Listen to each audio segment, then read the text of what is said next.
7 days later, the conversation about could and some practical matters on the flight home, the conversation turned to could. Why believe in could? Why not?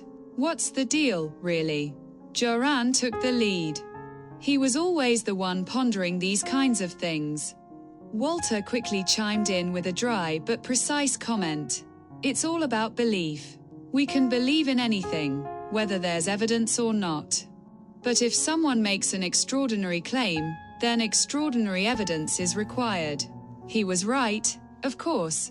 The idea originally came from David Hume, later popularized by Carl Sagan, and echoed in various forms by Sam Harris, Christopher Hitchens, and Stephen Fry. And of course, there's the invisible green elephant. I have one, I once said. An invisible green elephant in my garage. It controls the entire universe. Can you prove it? Asked a guest. Of course. Come out to the garage. Where is it? Right there, I said. I told you. It's invisible. Completely and utterly imaginary. Oh, I see, said the guest. Of course. Invisible and imaginary. That explains everything.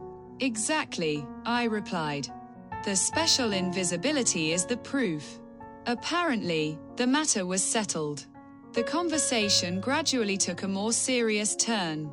Fryman asked what could actually was. An old, invisible man in the sky who sees everything, hears everything, reads our thoughts, keeps track of all animals and plants, and simultaneously manages billions of stars and galaxies, light years away. But he was right there yesterday, on the edge of the stage, said Joran. The wise Dean. Yes, with the long white beard and white robe. That was could. Everyone nodded. The conversation moved into a more thoughtful phase. Then Walter spoke up again. He had been thinking about how he ended up in this sort of atheist position. Maybe Joran, with his agnosticism, has the most honest stance, he said. But the group was quick to start defining what atheism really means. The wise Dean shared some thought-provoking reflections. Atheism isn't a belief in itself, but rather the absence of belief, he explained. He distinguished between active and passive atheism. The active atheist tries to prove that could doesn't exist, often using clever arguments. If could created everything, then who created could? And who created the one who created could? And so on. Forever. Another argument was could's puzzling silence. If such a mighty being exists, why is it so silent? Where's the evidence? Had someone found it, the Nobel Prize would have been delivered personally, with confetti and brass bands. Joran was getting impatient. Isn't that exactly why agnosticism stands so strong? He elaborated. We know so incredibly little about the universe. Could or no could, speculation quickly becomes meaningless. Maybe we'll never get a clear answer. So why not instead accept our ignorance, and live a meaningful life in the here and now, focused on the human and the close at hand? Rather than fumbling around in metaphysical, maybe there's something up there behind the clouds' fog. Everyone nodded, even the clever Dean. Once they arrived at Oslo airport, reality hit hard. The money was gone. Not even enough for a snack, let alone a train ticket. Time to be practical, said Walter. Something composers have never been good at, Fryman added dryly. The wise Dean came to the rescue. They sat down in a circle in the middle of the arrivals hall. He pulled out a large hat, the same one they'd used at Hambrosplatz the day before, when they raised money for the trip. He lifted his eyes and began to chant, almost like a hymn, full of intensity, aimed directly at the ceiling.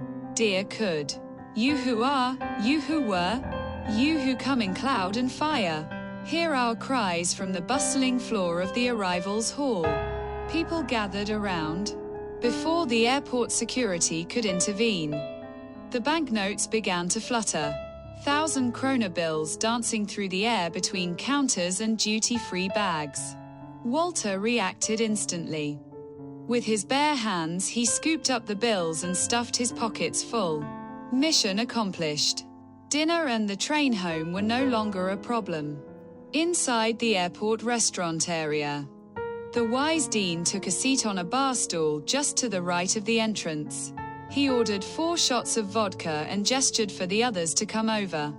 The composers lit up when they saw the clear water in the glasses. He lifted his glass and gazed. Dear Kud, you, whom we met in Magdeburg. You were torn down from the stage by a rowdy mob of atheists, some living, most long dead. You sacrificed yourself, and at the same time were the visible proof of your own existence. He smiled slyly. We thank you, and raise a toast to the day, to the money, and to the opportunity to be practical in the midst of all this meaningless artistic and theological fog. The glasses clinked. The vodka was cold.